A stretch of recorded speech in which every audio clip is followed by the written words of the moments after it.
I was standing in my front yard in Scottsdale, Arizona, admiring the way the afternoon sun caught the curves of my latest sculpture when I saw her marching across the street with that look on her face, the one that said I was about to have a very bad day.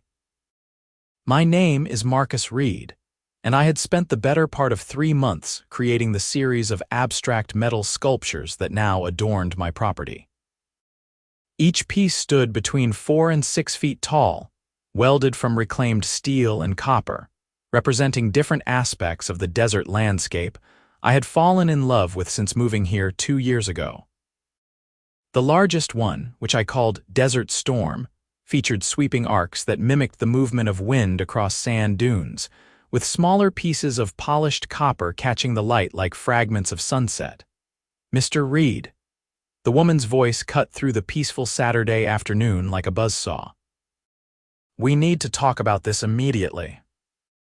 I turned to face Linda Patterson, president of the Saguaro Heights Homeowners Association, a woman in her early 50s with perfectly highlighted blonde hair that never seemed to move in the wind and a wardrobe consisting entirely of athleisure, where despite the fact that I had never once seen her exercise.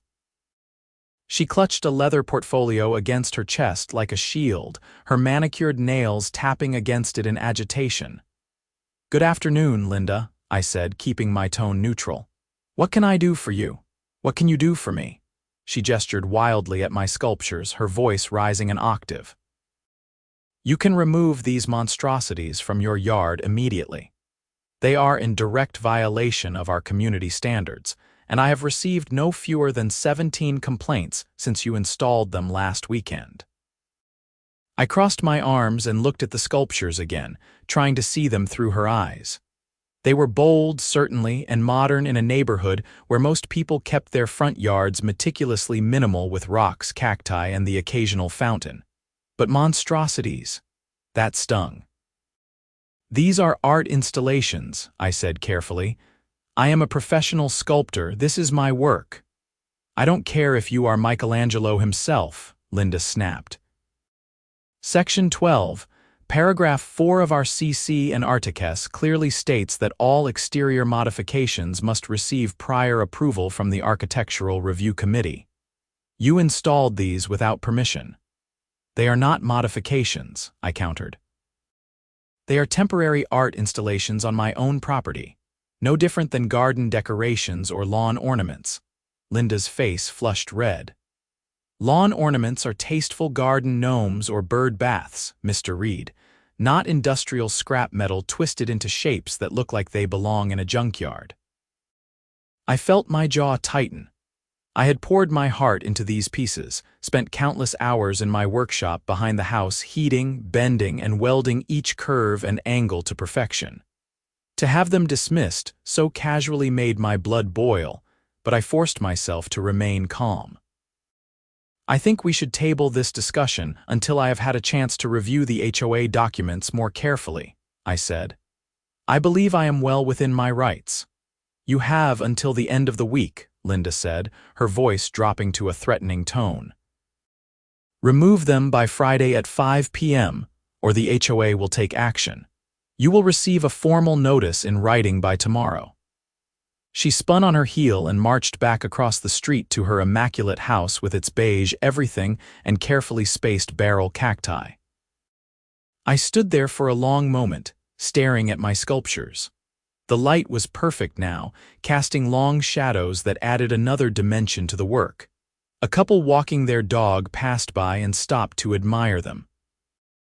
"These are incredible," the woman said, a brunette in her 30s wearing running gear. "Did you make them yourself?" "I did," I said, grateful for the encouragement. "Thank you." "We saw Linda over here," the man added with a sympathetic grimace. "She giving you grief about them." "You could say that. She is awful," the woman said. "Last year she tried to fine us because our pampas grass was 2 inches taller than the approved height limit. 2 inches. We had to go to a hearing and everything." They wished me luck and continued their walk.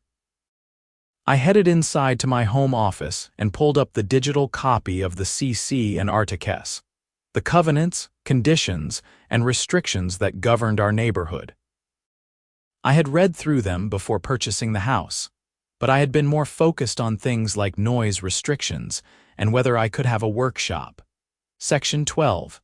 Paragraph 4 did indeed require Architectural Review Committee approval for exterior modifications.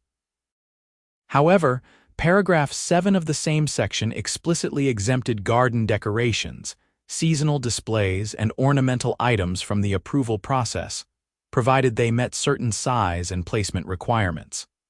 My sculptures were well within those parameters. More importantly, I knew Arizona had specific protections for art. I had researched this before even moving here, knowing that my work was sometimes controversial. I pulled up the Arizona Revised Statutes and found what I was looking for in Section 33 to 1808. It prohibited homeowners' associations from unreasonably restricting the display of art on private property, with specific protections for professional artists displaying their work. I spent the next hour drafting a response letter, citing the relevant statutes and HOA provisions. I kept it professional but firm, making it clear that I had done my homework and would not be intimidated into removing my sculptures. Sunday morning, I found the formal notice from the HOA in my mailbox, exactly as Linda had promised. It was printed on official letterhead and listed multiple violations, including the installation without approval, visual blight, reduction of property values, and something vague about disrupting the aesthetic harmony of the community. The letter demanded removal by Friday and threatened daily fines of $200 if I failed to comply. I responded immediately with my own letter, sending it via certified mail to create a paper trail. Then, I did something else. I called my attorney David Schwartz, a real estate lawyer I had worked with during the home purchase. "Marcus, good to hear from you," David said when he picked up. "How is the new place?" "Complicated," I said and explained the situation. David listened carefully, occasionally asking clarifying questions. When I finished, he was quiet for a moment.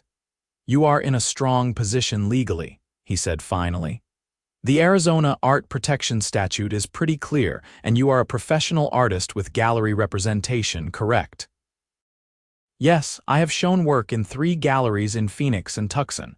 I have sales records, reviews, the whole 9 yards. Good, that strengthens your case significantly. The statute specifically protects professional artists. However, HOAs can be persistent and this could get messy."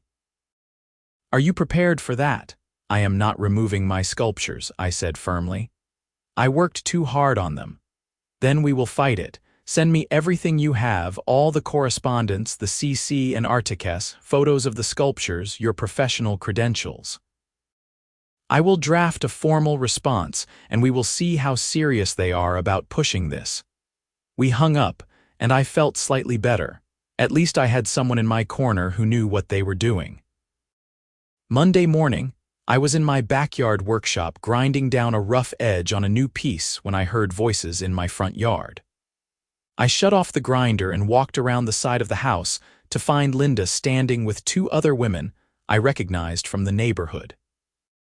One was Sharon Mitchell, a realtor with glossy black hair and an permanent expression of disapproval. The other was Deborah Chen, treasurer of the HOA and the only one of the 3 who had ever seemed remotely reasonable. "Can I help you?" I asked, wiping metal dust from my hands with a rag. "We are here for an inspection," Linda announced. "As HOA board members, we have the right to inspect properties for compliance violations." "You have the right to inspect common areas and the exterior of properties from public spaces," I said, having read that section of the CC and Artiques very carefully. "You do not have the right to enter my property without permission." "We are not entering your property," Sharon said with a saccharine smile. "We are simply documenting the violations from your driveway, which we accessed via the public street."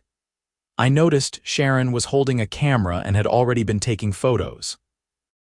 Deborah looked uncomfortable, her eyes darting between me and the other 2 women. "Document whatever you want from the street," I said, "but stay off my driveway and my lawn." "Someone is defensive," Linda said in a stage whisper to Sharon, Must know he is in the wrong. I bit back a sharp reply and instead pulled out my phone and started recording video. For my records, I said. Since you are documenting, I will too. Linda's eyes narrowed, but she said nothing more. The three women walked back to the street and took several photos from different angles. I watched them, keeping my phone camera trained on them the entire time. After about 5 minutes, they left. Tuesday brought a new surprise. I came home from a meeting with a gallery owner in Phoenix to find a bright orange sticker plastered on my front door. It was an official notice of violation from the HOA, demanding immediate compliance and informing me that fines would begin accumulating on Saturday morning if the sculptures were not removed. I took photos of the sticker and sent them to David, along with a text message expressing my growing frustration. He called me back within 10 minutes.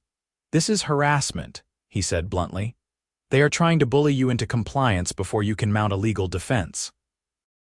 Do not remove the sculptures. I am drafting a cease and desist letter right now, and I will also file a complaint with the Arizona Department of Real Estate.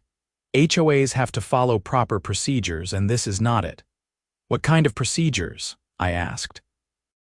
"They are required to give you a proper hearing before the board, an opportunity to present your case. They cannot just issue fines without due process." The fact that Linda is unilaterally making decisions suggests the full board might not even be aware of the proper protocol, or they are deliberately ignoring it. That evening, I decided to take a more proactive approach. I posted about the situation on the neighborhood Facebook group, which had about 300 members. I kept it factual, explained that I was a professional sculptor, and shared photos of the artwork along with information about the legal protections for art in Arizona. The response was immediate and divided. About half the commenters were supportive, praising the sculptures and criticizing the HOA for overreach. The other half echoed Linda's complaints, saying the sculptures were ugly, inappropriate, and bringing down property values. One person accused me of being selfish and disrespecting the community. Another suggested I move to a more artistic neighborhood if I wanted to display my work. Linda herself commented, a long paragraph about the importance of community standards and the fact that rules existed for a reason. If we allow one person to ignore our guidelines, what is to stop everyone from turning their yards into whatever they please? We would have chaos. I resisted the urge to respond directly to her comment. Instead, I posted a simple follow-up thanking everyone for their input and reiterating that I had a legal right to display my art. Wednesday morning, David sent me the cease and desist letter he had drafted. It was 4 pages of dense legal language, but the core message was clear. The HOA was violating Arizona law by attempting to restrict my artistic expression. They had failed to follow their own procedural requirements, and if they continued with their threats and harassment, I would pursue legal action, including damages and attorney fees. We sent it via certified mail and email to Linda and the entire HOA board. The reaction was swift. By Wednesday afternoon, I received a call from Deborah Chen, the treasurer.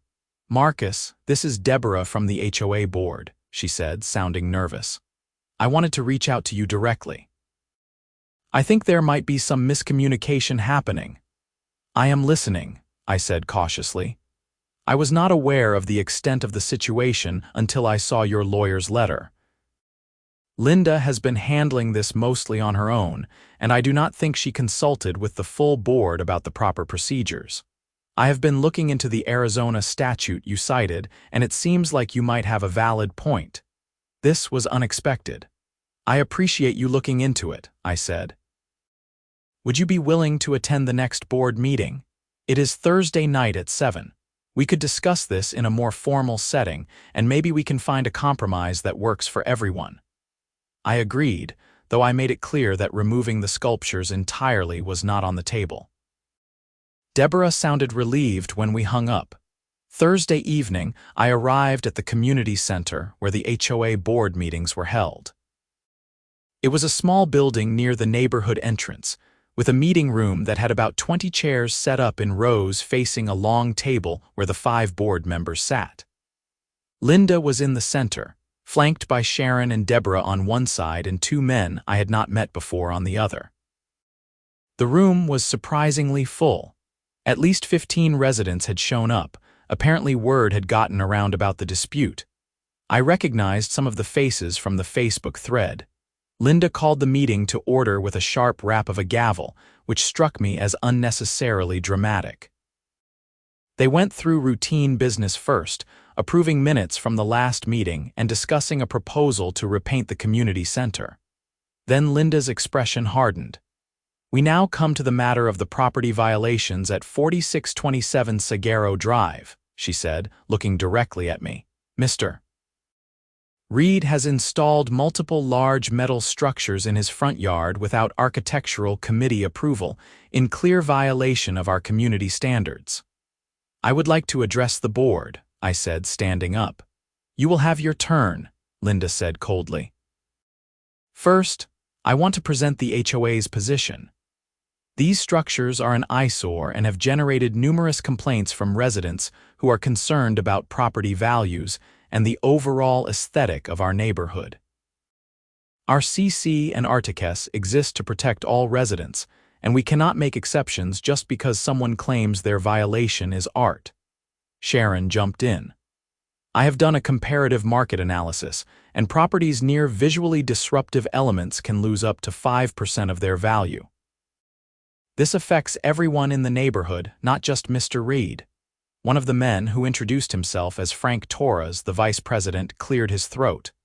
"I think we should hear from Mr. Reed before we make any final decisions."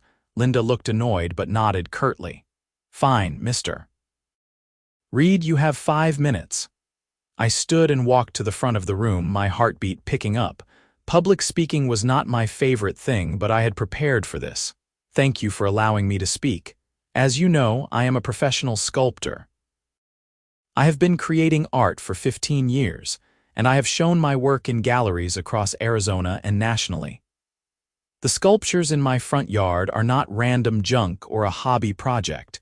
They are professional installations, each one representing months of work and creative vision." I pulled out my phone and connected it to the projector Linda had been using for her presentation. I showed photos of my sculptures in gallery settings, reviews from art critics, and sales records proving I made a living from my work.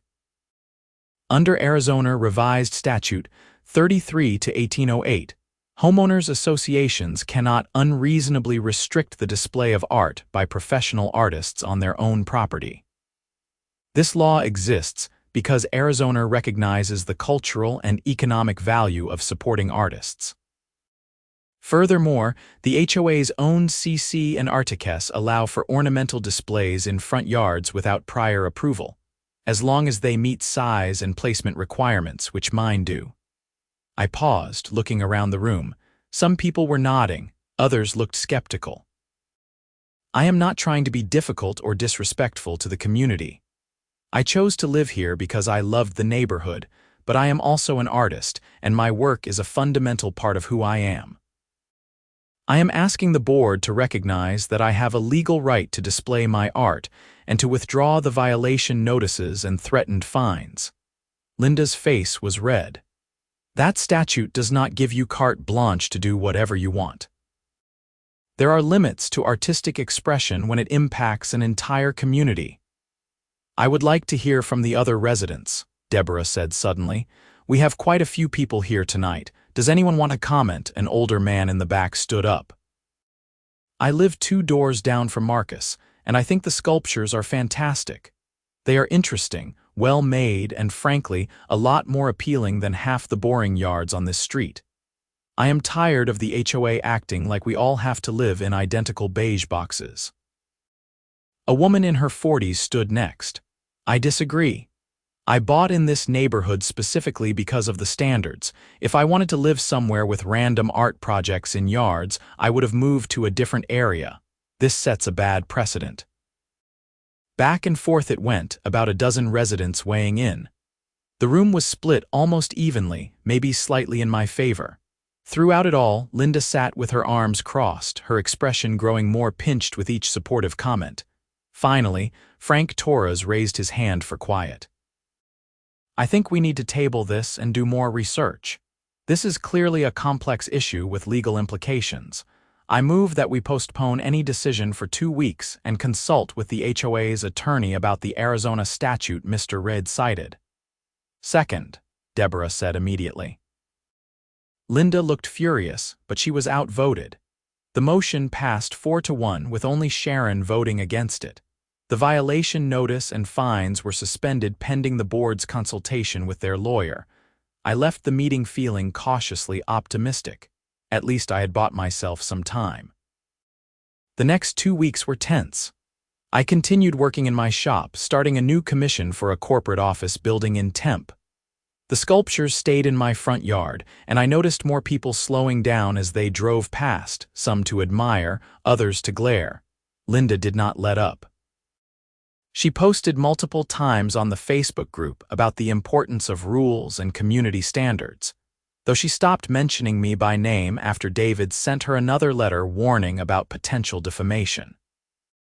I also noticed she had started a petition to amend the CC and Articus to explicitly prohibit industrial art installations, though I had no idea if she was getting any signatures. Meanwhile, something unexpected happened. A local news reporter reached out to me after seeing the Facebook posts. Her name was Jennifer Alvarez, and she worked for a Phoenix television station. "I think this is a great human interest story," she said when we talked on the phone.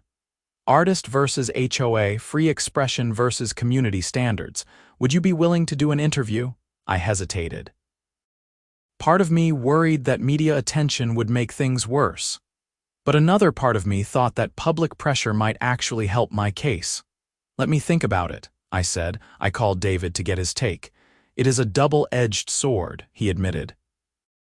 "It could generate sympathy and put pressure on the HOA to back down, but it could also make them dig in their heels because they will feel publicly attacked. What is your gut telling you?" "That I am tired of being treated like a criminal for making art," I said. "I want to do the interview." Jennifer and a cameraman came out the following Tuesday.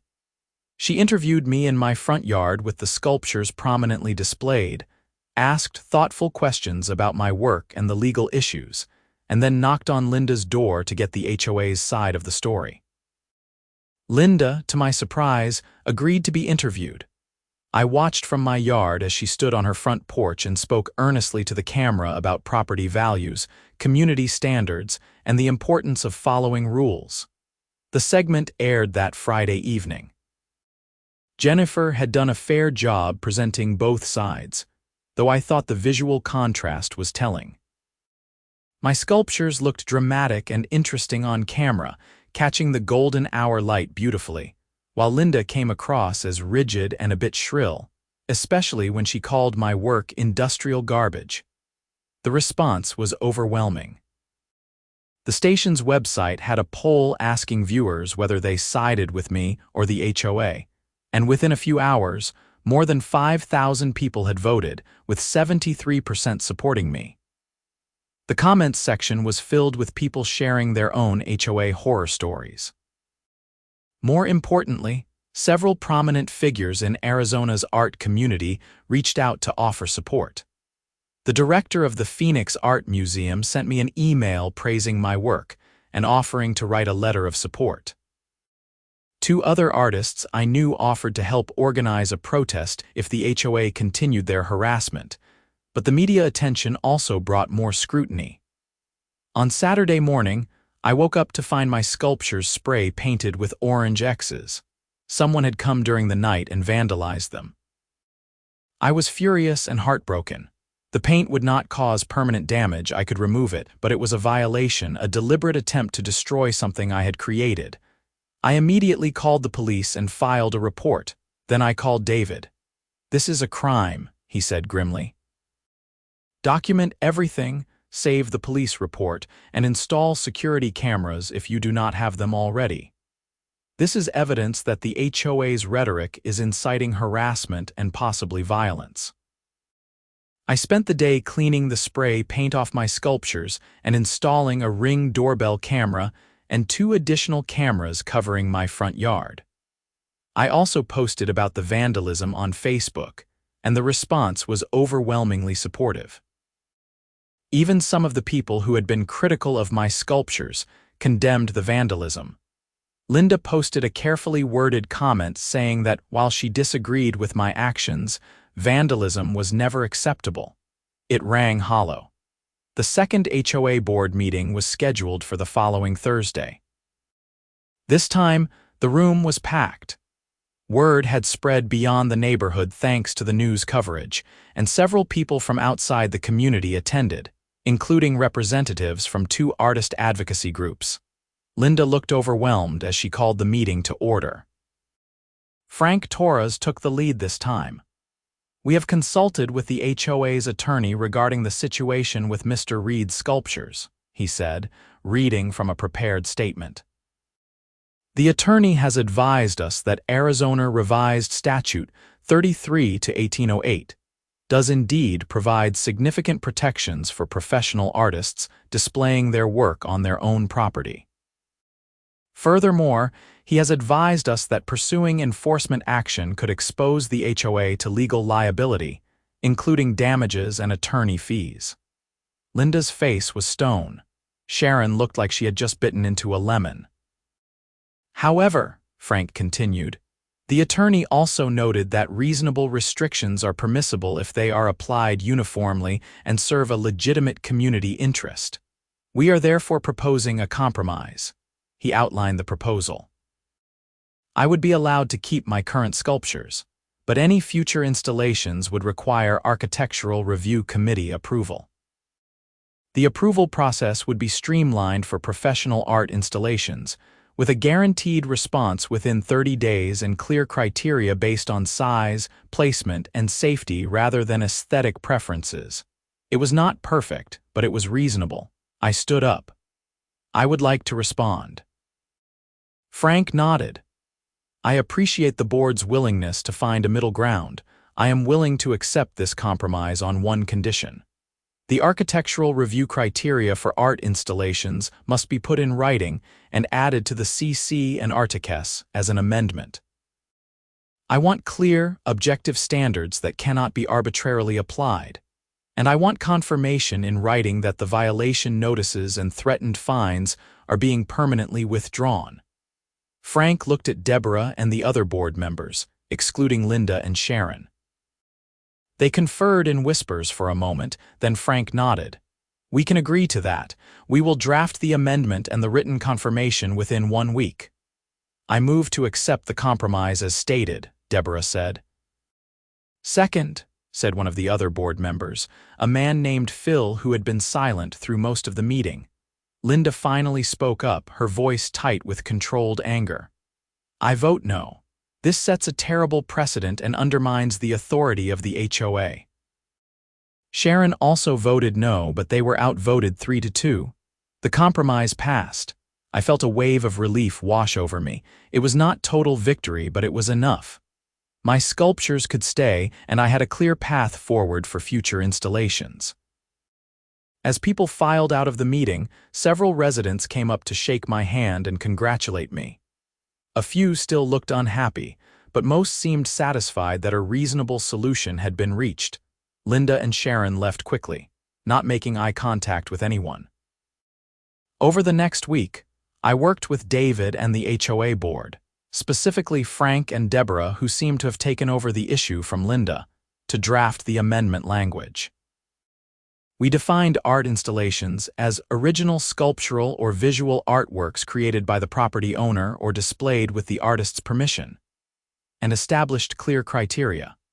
No more than 8 feet tall, no closer than 10 feet to the property line, no safety hazards like sharp edges near walkways, and no objectionable content like profanity or explicit imagery.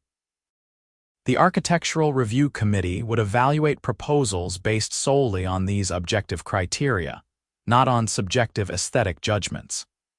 If the committee failed to respond within 30 days, the installation would be deemed approved.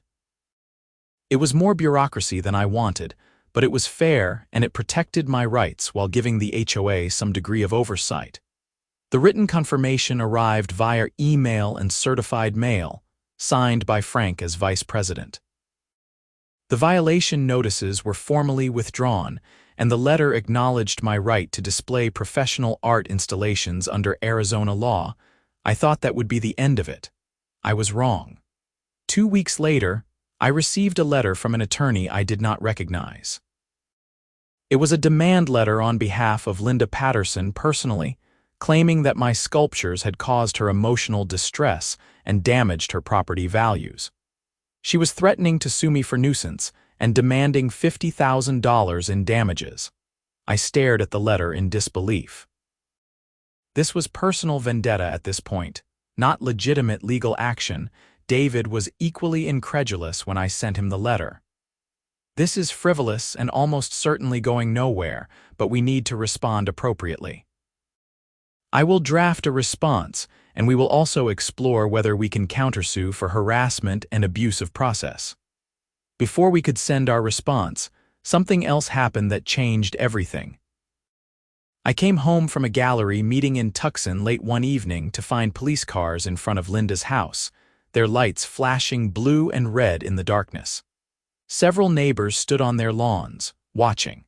I parked in my driveway and walked over to where Deborah stood with her husband. "What is going on?" I asked. Deborah looked shaken. "They arrested Linda. And Sharon too, I think." "Arrested? For what?" "Apparently they were embezzling money from the HOA. Someone tipped off the police and they have been investigating for weeks. They just made the arrests tonight." I felt like I had been punched in the stomach. "Embezzling?" Deborah nodded. "Frank got a call from the police about an hour ago. Apparently Linda has been transferring money from the HOA accounts into personal accounts for over a year. Sharon was helping her cover it up in the financial reports. We are talking about tens of thousands of dollars." The puzzle pieces started falling into place.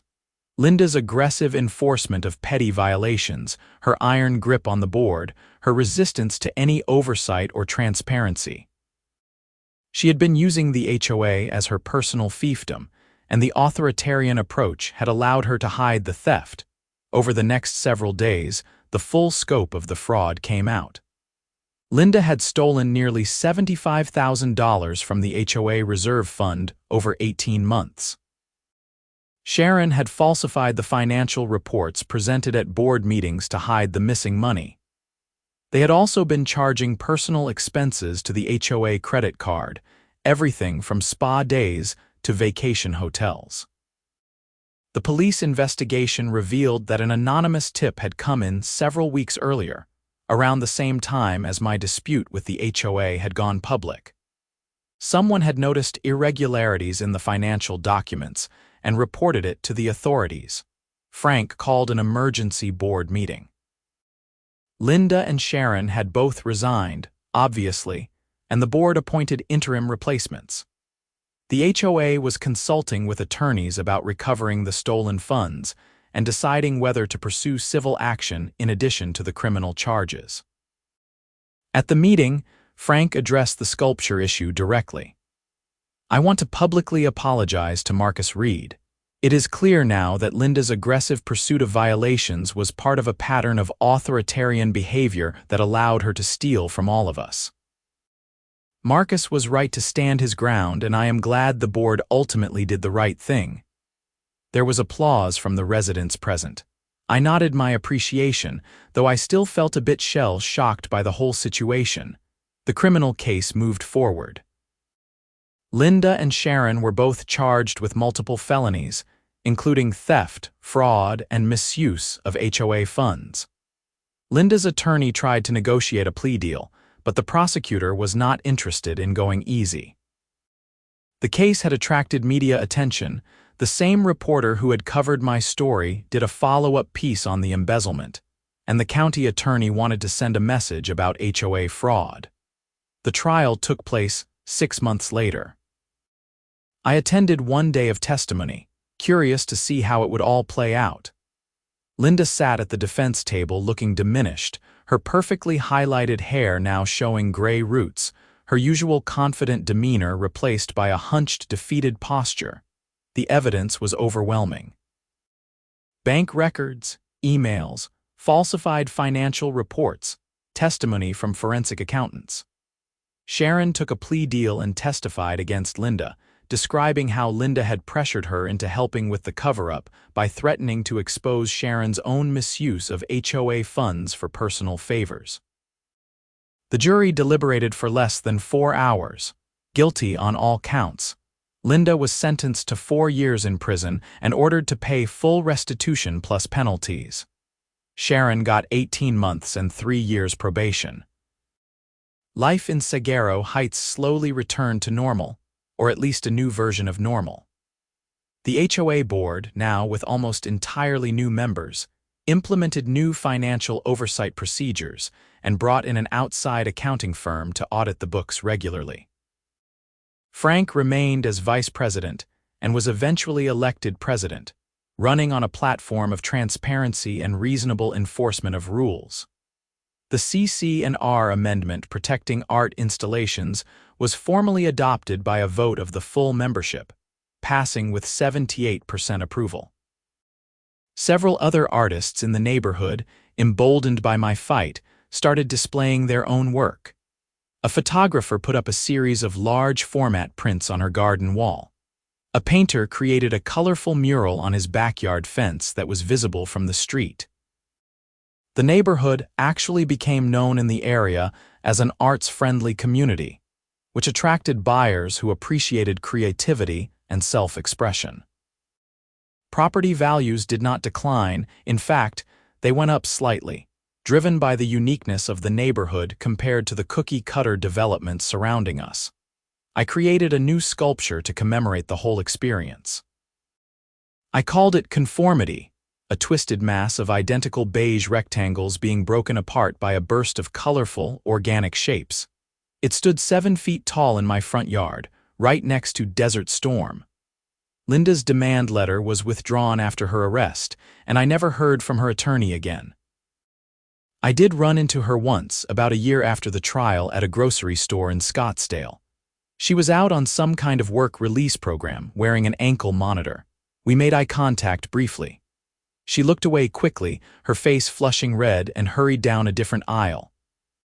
I did not feel anger or vindication, just a sort of sad recognition that her need for control and conformity had destroyed her life. If she had just left me alone, let me make my art in peace, none of this would have happened. The investigation might never have been triggered, her crimes might have gone undiscovered longer. Or maybe someone else would have eventually noticed and reported her. Who knows? What I did know was that I had fought for something important and won. Not just the right to keep my sculptures, but the broader principle that artistic expression matters, that communities are stronger when they embrace diversity and creativity, rather than demanding everyone fit into the same mold. Jennifer Alvarez, the reporter who had covered my story, did a feature piece about the transformation of Scottsdale Heights, from a battleground over sculpture to a neighborhood that embraced public art. She interviewed several residents, including me, and the story aired during a slow news week, which meant it got picked up by several other outlets and even made it onto a couple of national news websites. That exposure led to something unexpected. A gallery owner in Sedona reached out about doing a solo exhibition of my work.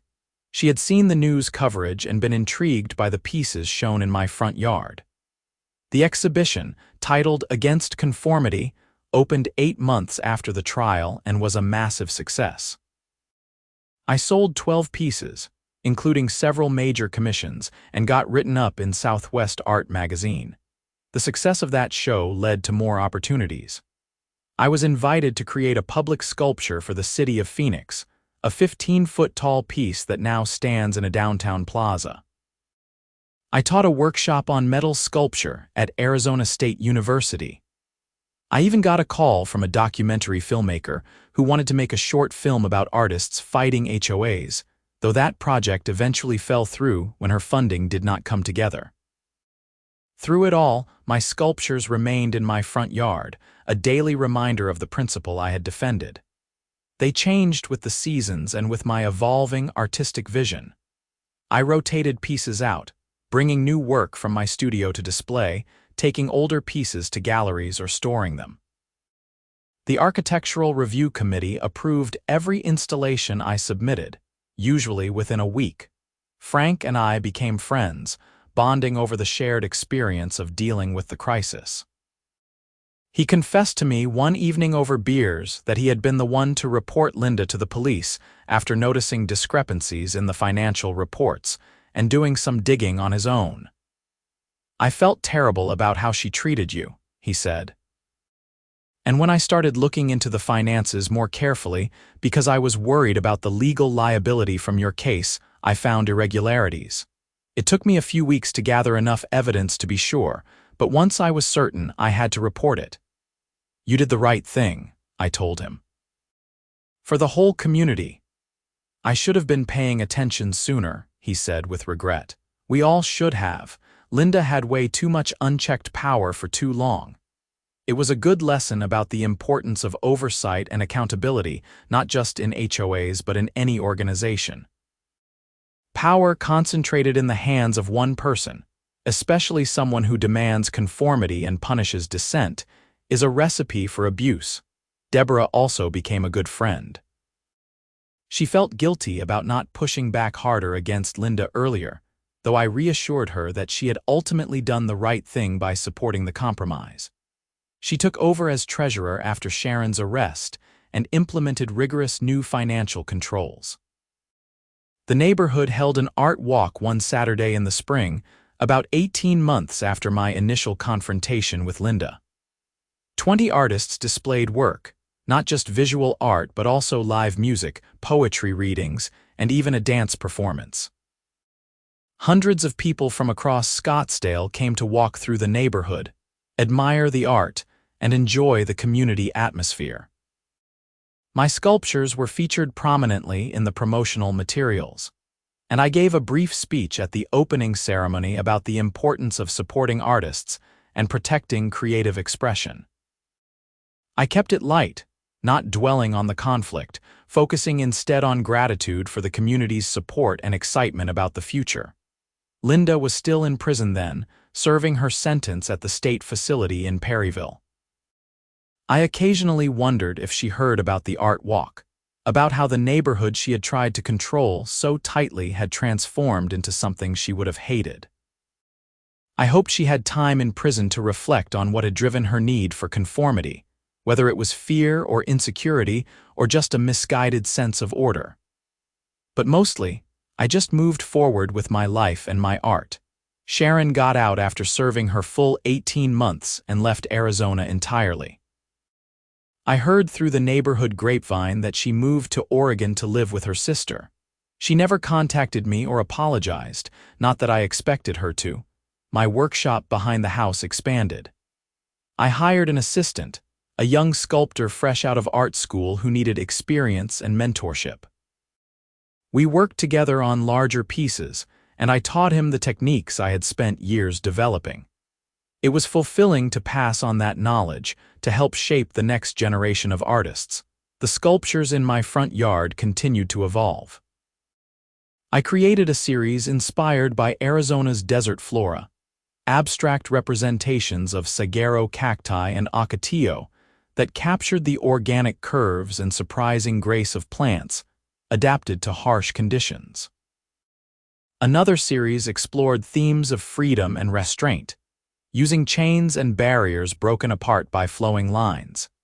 Every piece told a story, and collectively they told the story of my journey from the confrontation with Linda to the triumph of artistic expression over enforced conformity.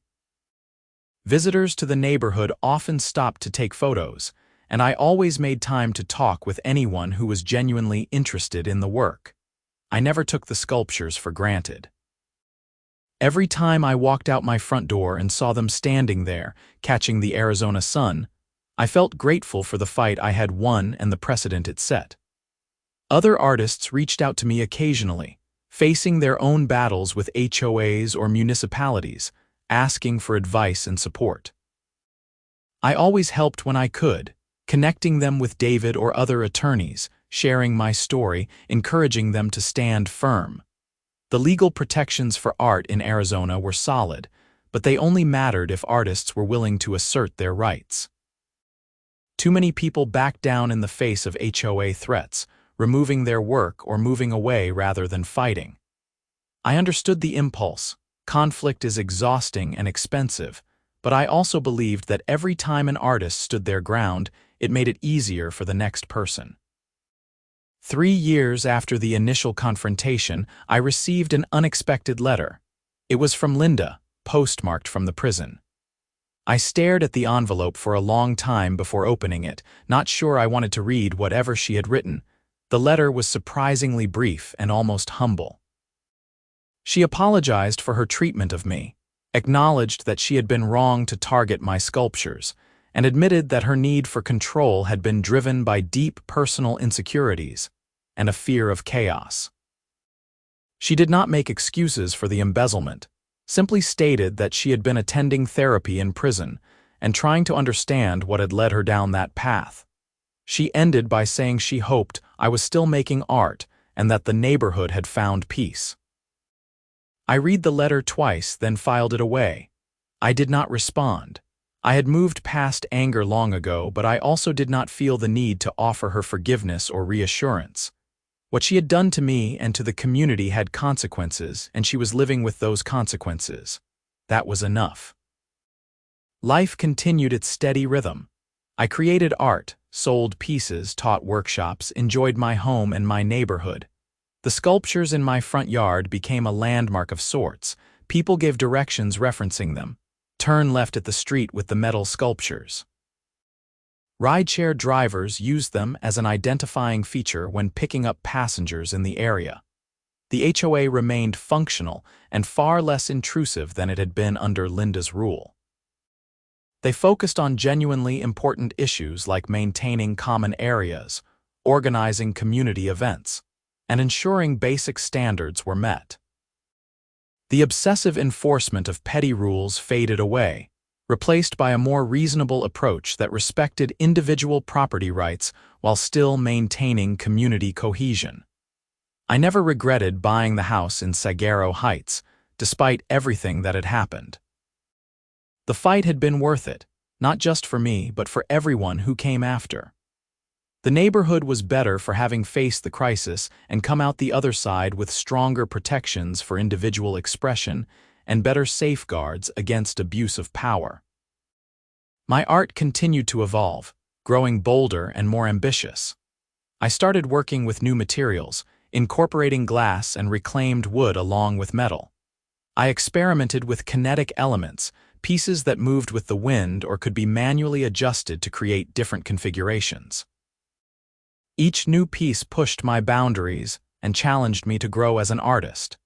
The front yard became a rotating gallery, with pieces changing every few months as I completed new work and sent older pieces to exhibitions or collectors.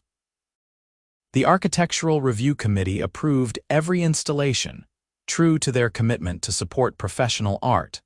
5 years after the initial confrontation, the neighborhood held its 3rd annual art walk. It had become a major event, attracting thousands of visitors and featuring dozens of artists. Local businesses sponsored it, food trucks lined the streets, and the sense of community pride was palpable. I stood in my front yard that day, watching families and art enthusiasts walk past, many stopping to admire the sculptures currently on display. Children asked questions about how I made them, what they meant, whether they could touch them. I answered patiently, happy to share my passion. An older woman approached me, someone I did not recognize. She introduced herself as a professor of art history from the University of Arizona. "I wanted to meet you in person," she said. "I teach a course on public art and free expression, and your case is one of the examples we study. The way you stood up for artistic rights in the face of institutional pressure, it is an important story." I was humbled and a bit embarrassed by that description. "I just wanted to keep my sculptures," I said. "That is how all important fights start," she replied with a knowing smile. Someone just wants to live their life, and they run up against a system that demands conformity. The fact that you fought back instead of giving in, that matters more than you might realize. We talked for a while longer, and she asked if I would be willing to come speak to her class someday. I agreed, though the idea of being held up as an example made me slightly uncomfortable. I was just an artist trying to make work I believed in. The fight with the HOA had been necessary, but it was not something I had sought out. As evening fell and the art walk wound down, I sat on my front porch with a beer, looking at my sculptures silhouetted against the darkening sky. They looked strong and permanent, though I knew they were just metal and would eventually rust and decay like everything else. But for now, they stood as a testament to a principle worth defending: the right to create, to express, to be different in a world that often demands we all be the same. That right had been challenged, and it had been defended successfully. Not just through legal arguments and statutes, but through the simple act of refusing to back down, of insisting that art and beauty and individual expression matter just as much as order and conformity and community standards. Linda had wanted conformity, a neighborhood where everyone followed the same rules and nothing stood out or disrupted the carefully maintained aesthetic. But conformity is death to creativity, to growth, to the human spirit. A community that embraces diversity and difference, that makes space for artists and dreamers and people who see the world differently. That is a community that thrives. Saguaro Heights had learned that lesson the hard way, through conflict and crime and ultimately transformation. The neighborhood was better for it, more vibrant and interesting and alive. And my sculptures stood in my front yard, permanent fixtures now, protected by law and supported by a community that had come to appreciate them. They were my victory, my statement, my proof that standing up for what you believe in matters. The fight was over, but the art continued. And that, ultimately, was what mattered most. I spent that evening in my workshop beginning work on a new piece. This one would be different from anything I had done before, incorporating elements of light and shadow, using mirrors and polished metal to create reflections and illusions. I was not sure yet what it would become, but I knew it would be something that challenged viewers to see differently, to question their assumptions about what art could be, because that is what art does at its best. It makes us see the world in new ways, challenges our preconceptions, opens up possibilities we had not considered. And sometimes, in small ways in suburban neighborhoods in Arizona, it changes entire communities for the better. The welding torch flared to life and I lost myself in the work, the familiar rhythm of creation. Outside, my sculptures stood guard under the stars, silent sentinels of a battle won and a principle preserved. They wanted conformity. I gave them art instead, and in the end, art won.